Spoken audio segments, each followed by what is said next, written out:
Deep in the forests of Canada, in an old mining town, lies an unsolved mystery. A murder, a missing diamond, and long-buried secrets becoming unearthed.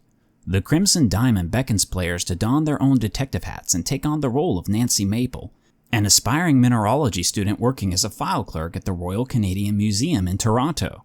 Despite the length of this video, there will be no major spoilers for this game. Join me as we take a look at this intriguing adventure game and examine what helps it stand out from other modern offerings. So, what is the Crimson Diamond? The Crimson Diamond is an indie adventure game developed by Julia Minamata, and it was released on August 15th of 2024. It was designed in Adventure Game Studio, an engine developed by Chris Jones decades ago. I've previously covered this in some detail with a video on the game Heroine's Quest. Definitely check that out after this one if you're interested in classic point-and-click adventure. You can find a link in the description and at the end of the video. However, whereas Heroine's Quest is in the same genre, it is both VGA and point-and-click. This is where the Crimson Diamond diverges, as Julia has chosen instead to develop this game with the text parser interface, as opposed to the mouse. What this means is that every command in the game is typed. While many such games were released decades ago, most of them shifted to a completely mouse-based interface, much to the dismay of some adventure game players. While it is understandable to reach for the broader audience, the parser text interface is great fun and offers a lot of engagement and flexibility in terms of options or angles which players can approach situations. My first exposure to a text parser was with the title Quest for Glory 2: Trial by Fire. Having played the VGA remake of the first game prior, the text parser initially seemed daunting, but once I became more knowledgeable in terms of its workings, it became one of the reasons Quest for Glory 2 remains a lifelong favorite. Discovering the Crimson Diamond was a delightful surprise, as it brought back fond memories and introduced fresh and captivating gameplay due to the investigative nature of the game. In addition, Julia chose to deploy a more primitive and restricted EGA visual style reminiscent of titles from the late 80s and early 90s, such as the early King's Quest titles from Sierra. I think both of these visual styles, EGA and VGA, are delightful. There is certainly something to be said about the use of contrast in EGA visuals due to the color restrictions that helps the images appear vibrant in their way, bringing characters and scenes to life in an artistic fashion that only EGA can. The musical tracks in the game are relatively few, but appropriate and fit quite well with the visual presentation of the game. The title theme in particular is a real charmer.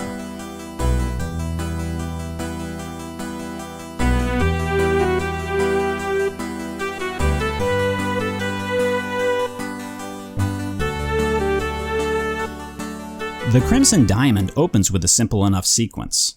A fisherman is enjoying some sport near a fictitious town in Canada named Crimson in the year 1914. Upon settling in for the evening and preparing to cook his freshly caught dinner over the campfire, the fisherman discovers what appears to be a very large diamond while gutting the fish. Shortly thereafter, Nancy Maple, the aforementioned file clerk at the Royal Canadian Museum, is approached by her boss. He excitedly tosses a newspaper upon the desk in front of Nancy, explaining that this is exactly what their department needs in order to shine in comparison to the competition within the museum. Regretfully, he doesn't feel as though they have anyone to spare on a potential long shot in the event that the diamond isn't real. This is when Nancy speaks up and offers to investigate the matter, being that all she's doing at the moment is mastering the museum file system. Though he has some reservation, he agrees and suggests that she might stay at a lodge near to the discovery. With that said, an opportunity for adventurous fieldwork knocking, Nancy jumps off her stool, grabs her hat, and heads off to pack her belongings before heading to the train station to embark on a grand adventure: fieldwork. While initially riveted, several hours on the bumpy train lulls Nancy to sleep, but not for long. Sometime later, Nancy is awakened by another passenger asking if she can take the available seat next to her and introduces herself as Kimi Kishiro. After a brief introductory chat, Kimi reveals that she, too, will be staying at the Crimson Lodge, though her goal is to observe a rare species of bird that is said to be nesting nearby. After a brief continuation of the chat, Nancy is lulled to sleep yet again. Later, she is awakened by Kimi yet again. This time she explains that they have reached Crimson and it's time to go. Strangely, Nancy observes that her luggage is no longer present, but there's no time to concern herself with it as the train is soon to depart again. Upon exiting the train, Nancy discovers there's yet another person getting off this stop. Before they can exchange pleasantries, though, another man appears and explains that he was sent to retrieve one person only, a Mr. Albert Respa, said to be of European descent and an expert mineralogist hired by the Canadian federal government. Nancy interjects that she's from the Royal Canadian Museum in Toronto and that Kimmy is here to see the nesting birds, but they had both intended to stay at a place called the Crimson Lodge. The man, who identifies himself as Jack, explains that he knows exactly where the lodge is because that's where he came from in order to pick up Mr. Respa. Regretfully, he reveals that not only has the lodge been closed to the public for months, but the owner, Mr. Richards, has opted for a quieter life and is quite upset at all the commotion from this alleged diamond. Feeling as though he can't just leave two women alone in the forest during the middle of the night, Jack offers for both Nancy and Kimmy the opportunity to stay the night, but promises he will be driving them back to the train station first thing in the morning. The rationale is that Mr. Respa is a mandated visitor by the government, and no objection can be made, but otherwise the lodge is to remain closed to the public. Notably, he mentions that Mr. Richards is already frustrated enough with the company he has presently. His sister has arrived from out of town, and has brought along a lawyer. Left with little choice, Nancy follows along and gets into the automobile. Following a conversation in the car in which Jack insists that no diamonds have ever been recorded in the area, the group finally arrives at the Crimson Lodge property, a beautiful two-story wooden structure. After a brief explanation of which room Nancy and Kimmy may take and where necessities such as the shower are located, Jack explains that he has some chores to take care of as well as the need to prepare dinner. He suggests that Nancy explore the lodge a bit if she likes, but he must depart. Heading upstairs and lacking any luggage due to her bag being lost, Nancy feels immediately settled and can begin her exploration of the lodge. With control being handed to the player at this point, they are free to explore the lodge at their leisure and begin learning about all of the occupants in traditional adventure game fashion. Where the Crimson Diamond really stands apart is the focus on an investigation. It's not just set dressing for the story. Nancy must discover clues, information, and more in order to unravel the mystery that will only become deeper with time. The matter of the fisherman and the diamond is merely scratching the surface, if you will. To help facilitate exploration and story progression, Nancy has access to a notepad in which important tasks or immediate relevant information is sometimes stored. For example, the first thing Nancy must do is speak with everyone in the lodge. While this may seem somewhat linear at first, this is merely the opening. As the game continues forward, players will learn that the results of this investigation will be squarely in their hands. There are optional conversations to engage in or eavesdrop upon that can be completely missed. The same goes for certain items or interactions. Even better, the ending of the game is altered based on what evidence you were or were not able to gather based on your investigation. Being that the Crimson Diamond is a text parser game, players will find they receive great mileage out of common terms, such as look at room, for example. This will give the player a summary of any given room that Nancy is in from her perspective. If there are any noteworthy features, these can often be further elaborated upon if the player further examines the specific item. Never in my life have I opened as many drawers, and perhaps more importantly, specifically the searching of cupboards. Nancy is an absolute and certified cupboard raider. As the story unfolds, Nancy will find herself needing to acquire physical evidence as well. This will include fingerprints, documents, footprints, and more. Being that Nancy has lost her luggage, however, it's going to be up to you to divine some manner of acquiring such evidence with whatever tools you can find within or near the lodge. Items acquired, if not evidence, can be combined with other items or used at a subsequent time in relation to a puzzle as well. Non-tangible gatherings, such as information gleaned from interviewing or speaking with residents of the lodge, is equally important.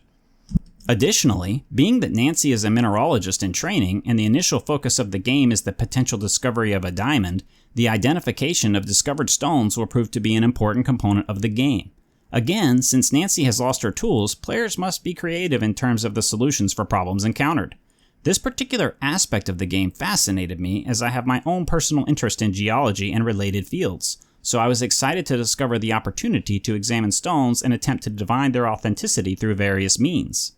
One such method is the Mohs hardness scale, which ranks minerals on a scale from 1 to 10.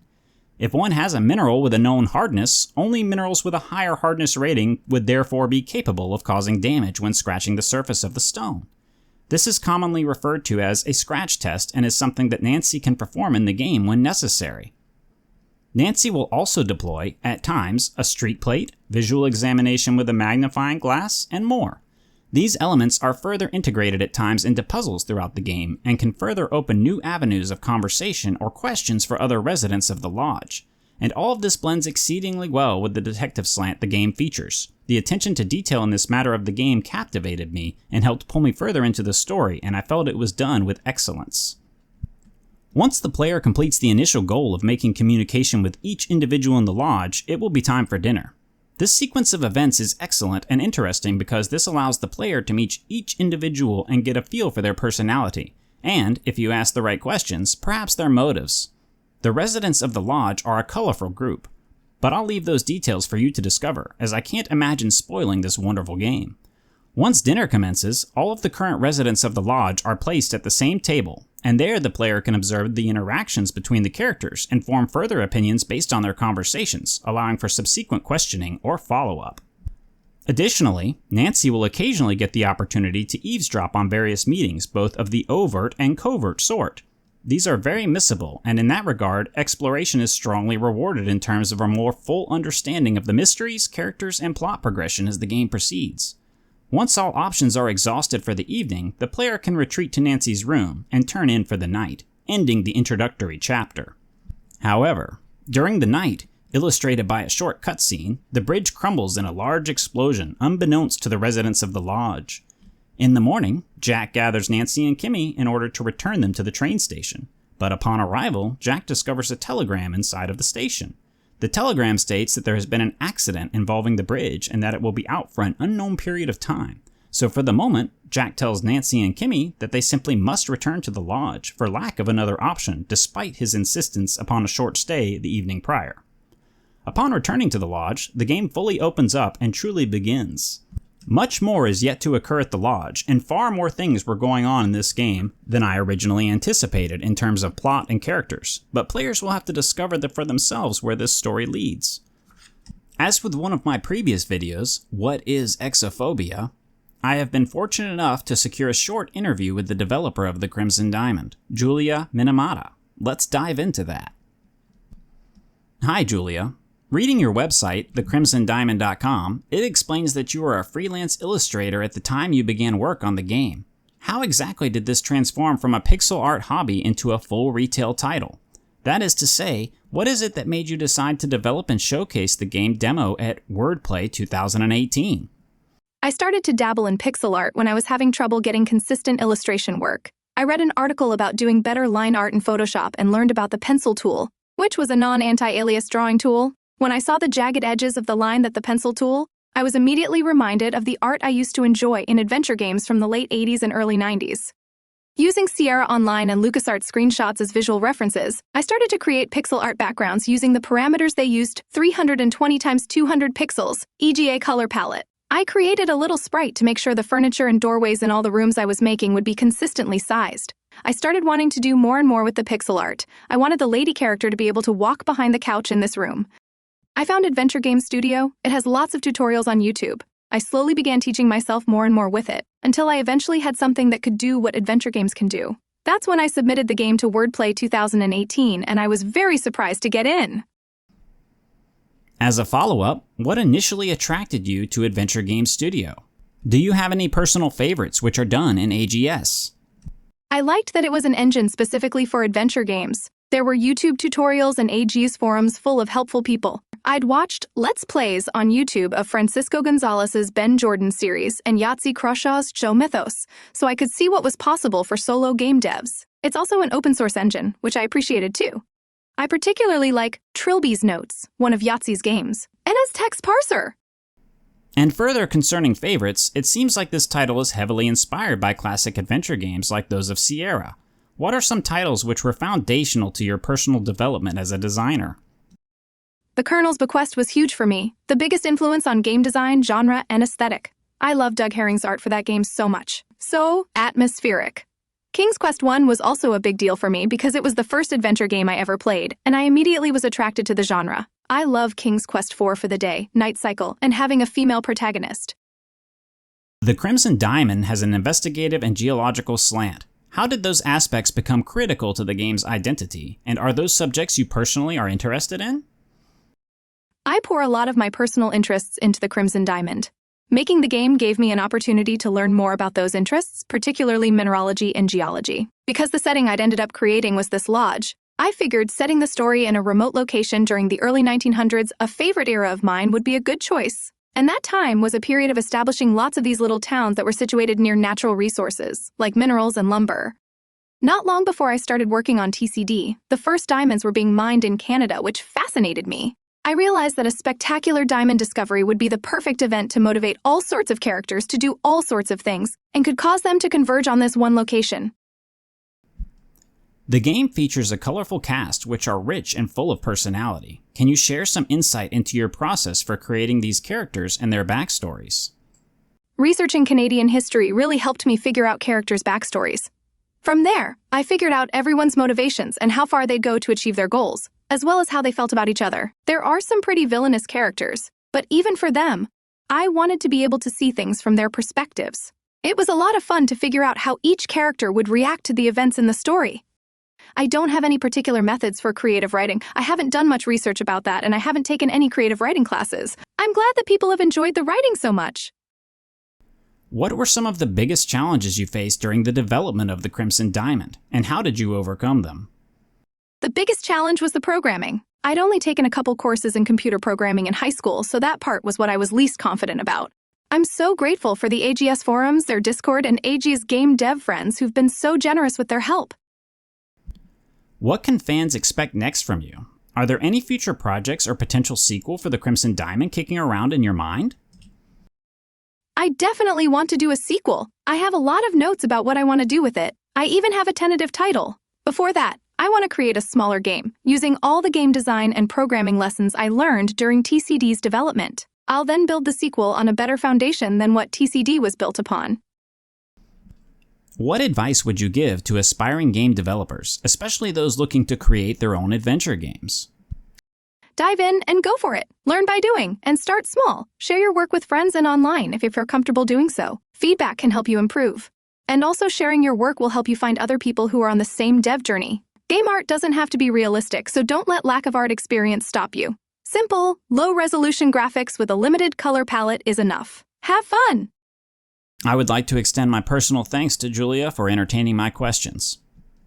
The Crimson Diamond is an excellent title. Upon completing the game, I wanted to immediately dive back in and find all of the small things I missed during my first playthrough, despite being relatively thorough, I felt. The characters, setting, and plot are all a treat, and even things that don't seem relevant manage to end up being relevant later.